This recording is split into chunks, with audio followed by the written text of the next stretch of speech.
Hello everyone, मैं अनिल कुमार सिंह स्वागत करता हूं आपके यूट्यूब चैनल विश्व भारती क्लासेस में। आज हम आपके लिए लेकर के आए हैं इस वीडियो के माध्यम से गुप्त काल का जो कलात्मक पक्ष था उसके विषय में। ये बड़ा ही महत्वपूर्ण सेक्शन है और मुख्य परीक्षा से लेकर के प्रारंभिक परीक्षा तक यहाँ से प्रायः प्रश्न पूछे जाते हैं। अगर मुख्य परीक्षा में भी गुप्त कला के संदर्भ में आपसे पूछा जाएगा तो इस वीडियो से आपका वो चीज़ भी स्पष्ट हो जाएगा। साथ ही साथ अगर प्रारंभिक परीक्षा के दृष्टिकोण से फैक्चुअल क्वेश्चन पूछे जाएंगे तो वो भी निश्चित तौर पर इस वीडियो के बाद स्पष्ट हो जाएगा। तो आप वीडियो को पूरा देखिए और फिर आप इस टॉपिक से जुड़े हुए अपने सवालों को ढूंढने का प्रयास करिए। तो हम लोग आज स्टार्ट करते हैं गुप्त कला। हम सब जानते हैं कि गुप्तकालीन शासन व्यवस्था भारत के इतिहास में एक महत्वपूर्ण स्थान रखती है। इस दौर में एक के बाद एक क्रम से कई ऐसे महत्वपूर्ण शासक आते हैं जिनके सुव्यवस्थित शासन व्यवस्था के कारण गुप्त काल में भरपूर तरक्की हुई, बेहतरीन प्रशासनिक व्यवस्था को जन्म दिया गया, अर्थव्यवस्था मजबूत हुई। और जब प्रशासनिक व्यवस्था बेहतर होती है, अर्थव्यवस्था मजबूत होता है तो कलात्मक पक्ष को निश्चित तौर पर विकसित होने का मौका मिलता है। तो गुप्त काल को भारत में कलात्मक गतिविधियों का विरासत काल कहा जाता है और इसके कलात्मक गतिविधियों में जिस प्रकार से विकास हुआ उसके आधार पर ही विद्वानों ने गुप्त काल को भारत का प्रथम स्वर्ण युग या फर्स्ट क्लासिकल एज कहने का काम किया या ये संज्ञा उसको दी गई। V.S. अग्रवाल जैसे जो इतिहासकार हैं वो ये कहते हैं कि गुप्तकालीन कलाकृतियों ने इसके शासन व्यवस्था को अस्थायित्व प्रदान करने का काम किया। दरअसल गुप्त काल में इसके कला के विभिन्न पक्षों का भरपूर विकास हुआ था जिसको हम लोग एक फ्लो चार्ट के माध्यम से इस प्रकार देख सकते हैं। गुप्तकालीन कला,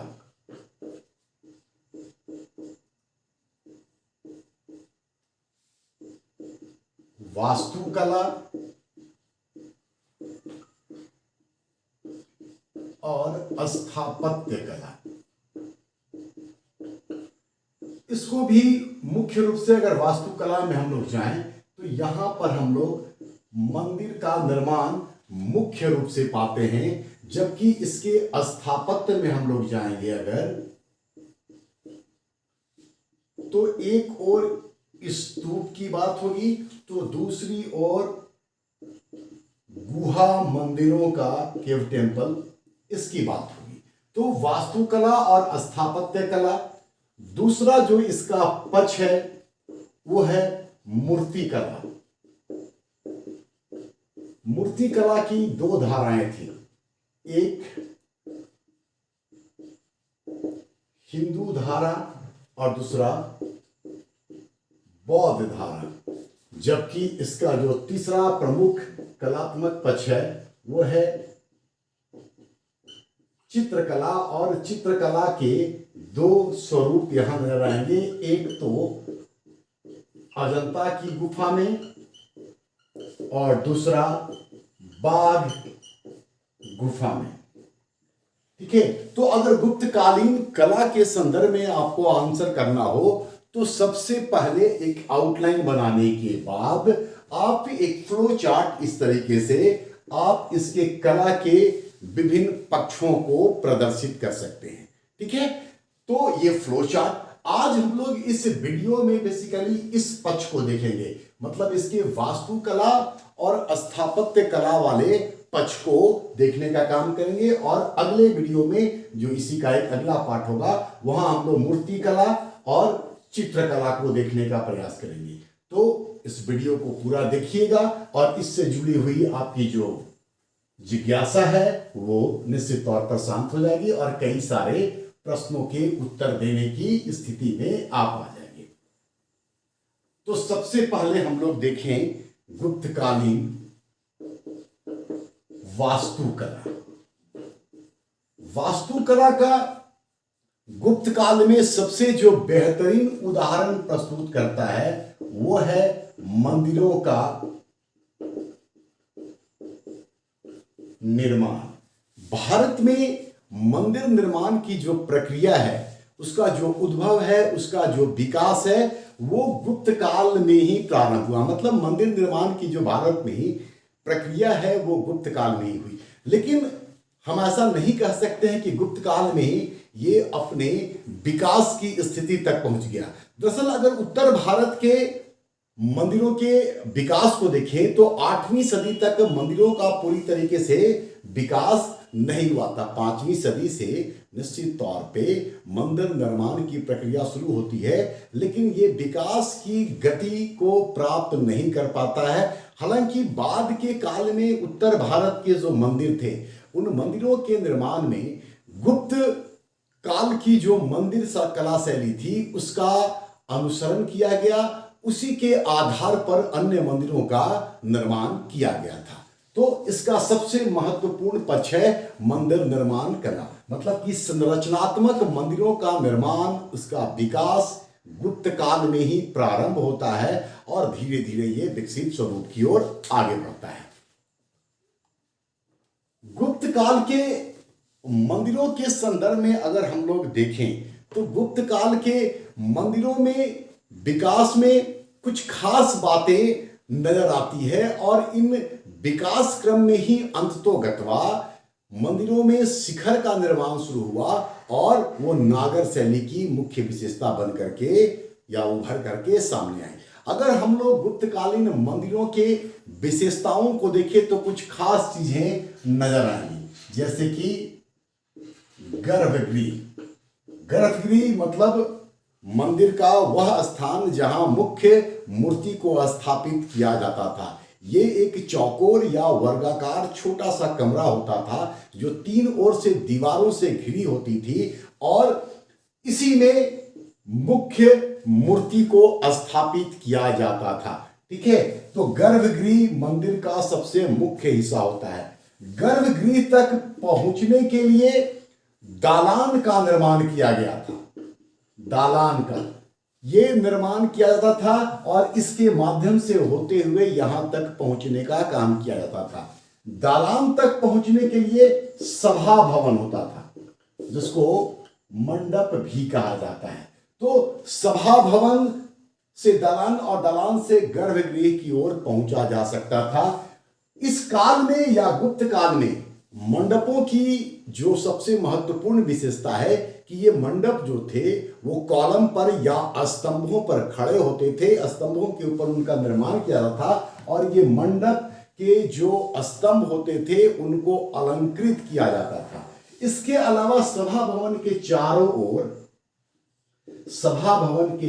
ओर प्राचीर युक्त, मतलब कि दीवार से घिरा हुआ एक प्रांगण होता था। प्राचीर युक्त प्रांगण होता था और बाद के काल में हम लोग ये पाते हैं कि सभा भवन के चारों ओर जो ये प्राचीर युक्त प्रांगण बनाए गए, इसके अलग अलग कोनों में अलग अलग देवी देवताओं के पूजन स्थल के तौर पर उसको देखा जाने लगा, या अलग अलग कोनों में अन्य देवी देवताओं की मूर्तियां स्थापित की गई, जिसके कारण से पंचायतन शैली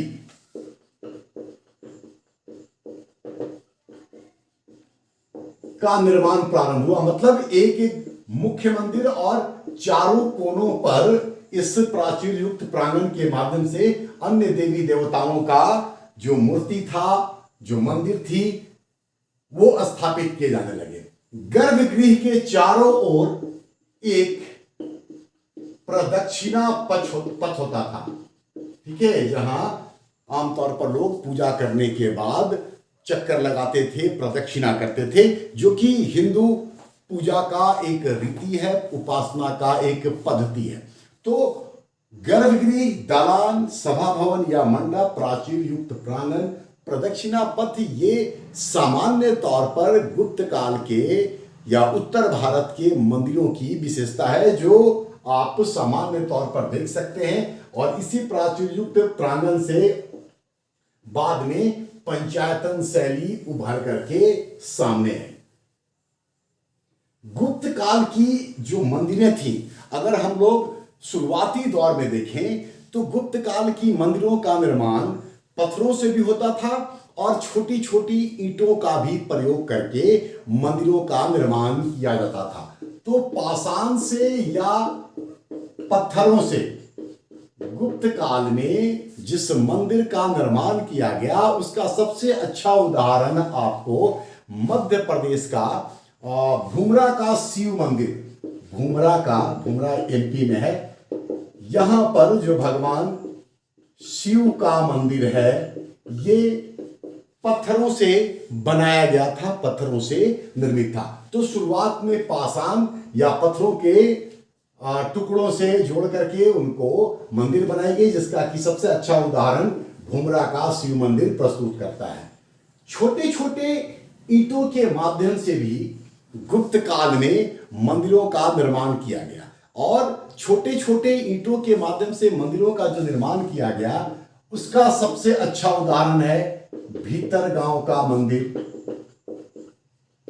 उम्मीद है आप लोगों को यह पता होगा कि भीतर गांव कहां है। ये बेसिकली कानपुर यूपी में है। तो यहां की जो मंदिर बनाई गई वो बनाई गई आपको छोटी छोटी ईंटों के। इसके अलावा लक्ष्मण मंदिर ये एमपी में है और ये मंदिर भी छोटी छोटी ईंटों के प्रयोग के माध्यम से बनाए गए थे। तो शुरुआत में पाषाण और छोटे छोटे ईंटों से बनाए गए मंदिर को प्रायः ऊंचे चबूतरे पर बनाया जाता था। मंदिर को सामान्य तौर पर ऊंचे चबूतरे पर बनाया जाता था। ये ऊंचा जो चबूतरा होता था इसको जगती कहा जाता था, इसको जगती कहा जाता था। ये ऊंचे प्रांगण में बनाए जाते थे और ये गर्भगृह समझ ले, इसके सामने ये आपको दलान और सभा भवन, ठीक है, जिसको कि हम लोग मंडप भी कहते हैं। फिर अर्ध मंडप का भी निर्माण होता था, एक मंदिर का स्वरूप है। तो छोटे छोटे ईंटों से बनाए जाते थे, चबूतरों पर बनाए जाते थे और इन मंदिरों में ऊपर जाने के लिए चारों ओर से सीढ़ियों का निर्माण किया जाता था। तो छोटे छोटे ईंटों का प्रयोग, चबूतरे पर निर्माण, चबूतरे को जगती कहते थे। ये गर्भगृह और गर्भगृह के विषय में जैसा कि मैंने आपको अभी बताया कि तीन ओर से ये दीवार से घिरा होता था और सामने मंदिर में प्रवेश द्वार होता था। अब इस प्रवेश द्वार को देख लें।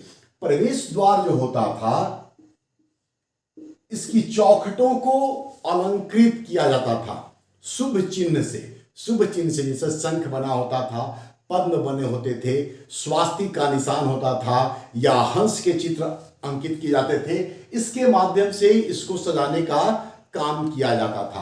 तो मंदिर में चारों ओर से सीढ़ी बनी होती थी ऊपर जाने के लिए। इसका भी उदाहरण जो है वो है नचना कुठार का जो पार्वती मंदिर है। और ये पार्वती मंदिर भी नचना कुठार का ये मध्य प्रदेश में है। तो गर्भगृह को शुभ चिन्हों से अलंकृत किया गया और मुख्य मूर्ति यहां पर स्थापित की गई। शुरुआत में गुप्त काल में जो मंदिरें बनाई गई, जैसा कि मैंने अभी एक छोटा सा पिक्चर जो आपके लिए बनाया था, हालांकि पिक्चर बनाना हमको आता नहीं है, ठीक है। तो मंदिरों की जो छतें होती थी वो सपाट होती थी। मंदिरों की शुरुआत में छतें जो होती थी वो सपाट होती थी, लेकिन समय के साथ साथ मंदिरों के ऊपर शिखर का निर्माण किया जाने लगा। शिखर का धीरे धीरे निर्माण किया जाने लगा और 472 ईस्वी के मंदसौर लेख में इस बात का उल्लेख है कि 10पुर के विभिन्न मंदिरों में शिखर का बहुत बेहतरीन तरीके से इस्तेमाल किया गया है। तो जब गुप्तकालीन मंदिरों में शिखर का प्रयोग प्रारंभ हुआ तो ये नागर शैली के रूप में उभर करके आया। मतलब कि नागर शैली का जो पहला उदाहरण है जिसमें कि मुख्य रूप से शिखर होता है, ये आपको गुप्त काल में ही नजर आता है। और नागर शैली का जो सबसे पहला उदाहरण है वो है दशावतार मंदिर। दशावतार मंदिर जो कि देवगढ़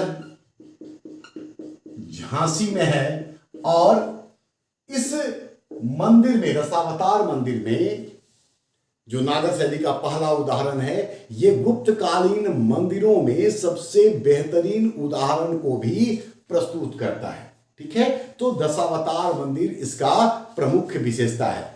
मंदिरों के, जैसे कि बताया कि द्वार और स्तंभ जो होते थे वो अलंकृत होते थे और इनको शुभ चिन्हों से सजाया जाता था। इसके अलावा एक और बड़ा महत्वपूर्ण बात है कि मंदिरों के जो द्वार होते थे वहां पर द्वारपालों के स्थान पर गंगा और यमुना की मूर्ति स्थापित होती थी। गंगा और यमुना की मूर्ति स्थापित होती थी और गंगा और यमुना का जो मूर्ति रूप का कल्पना है वो गुप्त काल में ही सामने आया। यमुना की जो प्रतिमा है इसका उदाहरण अहिच्छन, ये बेसिकली बरेली के पास है, यहां से मिलता है। तो गंगा और यमुना का जो मूर्ति रूप की कल्पना है वो गुप्त काल में ही उभर करके सामने आया और गंगा और यमुना की प्रतिमा द्वारपालों के स्थान पर बेसिकली गर्भगृह के द्वार पर खड़ा किया जाता था।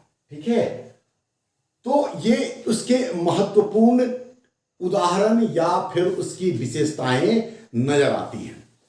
अब अगर हम लोग आगे देखें तो हम लोग देखते हैं कि जब मंदिर में शिखर का प्रयोग प्रारंभ हो गया तो नागर शैली का उत्पत्ति हुआ। नागर शैली की जो मंदिर है ये गुप्तकालीन मंदिरों में पूर्ण विकास को दर्शाता है। ये जो शिखर होता था ये वर्गाकार होता था, वर्गाकार रूप में त्रिकोणात्मक रूप लेते हुए, जैसे इस तरीके से हम लोग बात करें, ये ऊपर त्रिकोणात्मक रूप में आगे बढ़ता था जिसकी की आकृति वक्राकार भी हो सकती थी। ठीक है, जिसकी की आकृति वक्राकार भी हो सकती थी। इस शिखर के ऊपर आपको कलश दिखता, अमलका दिखेगा। मैं एक पिक्चर आपके सामने इन चीजों को समझाने के लिए डाल दूंगा सो दैट कि आपको कलश, अमलका, शिखर, प्रांगण, मंडप, ये तमाम चीजें गर्भगृह समझने में आसान हो जाए। तो कलश, अमलका ये तो होगा ही। गर्भगृह जैसा कि पहले हम बताए ये चीज भी होगा।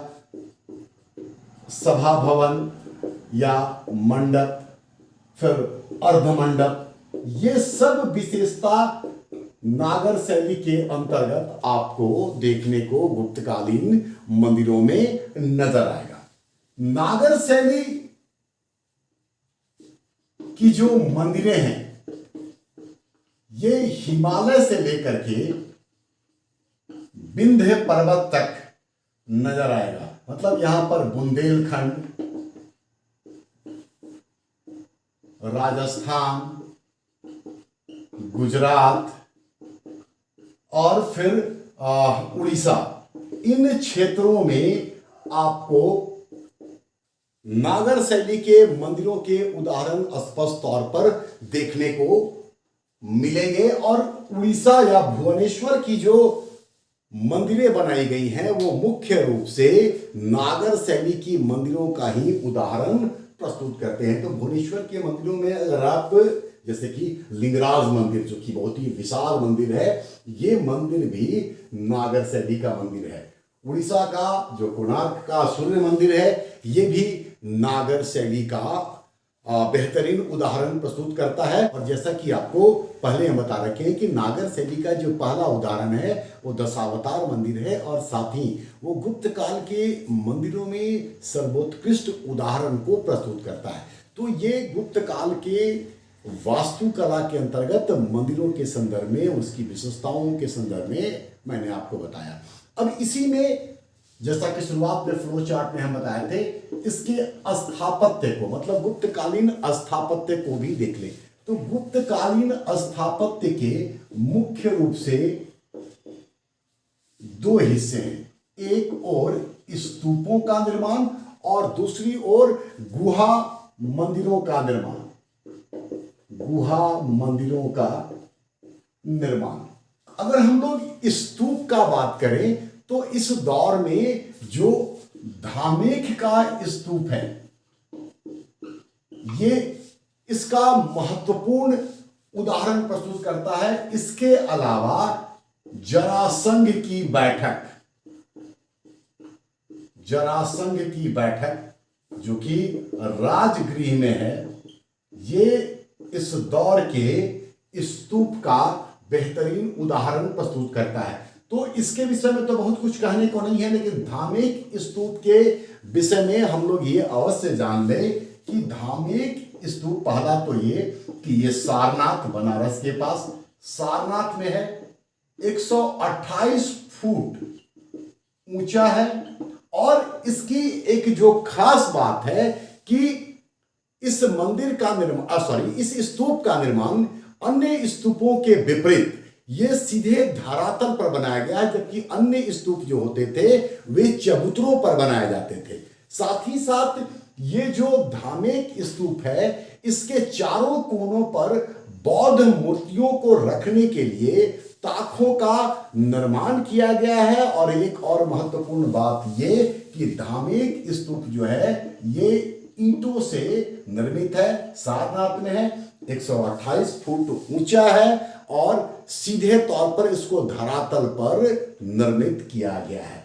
तो स्तूप में दो उदाहरण, धामेख स्तूप और जरासंध की बैठक। ठीक है, अब हम लोग इसके गुहा मंदिरों को देखते हैं। गुहा मंदिर या गुहा स्थापत्य में इसके भी दो भाग नजर आते हैं। एक तो है ब्राह्मण गुहा मंदिर और दूसरी ओर है बौद्ध गुहा मंदिर।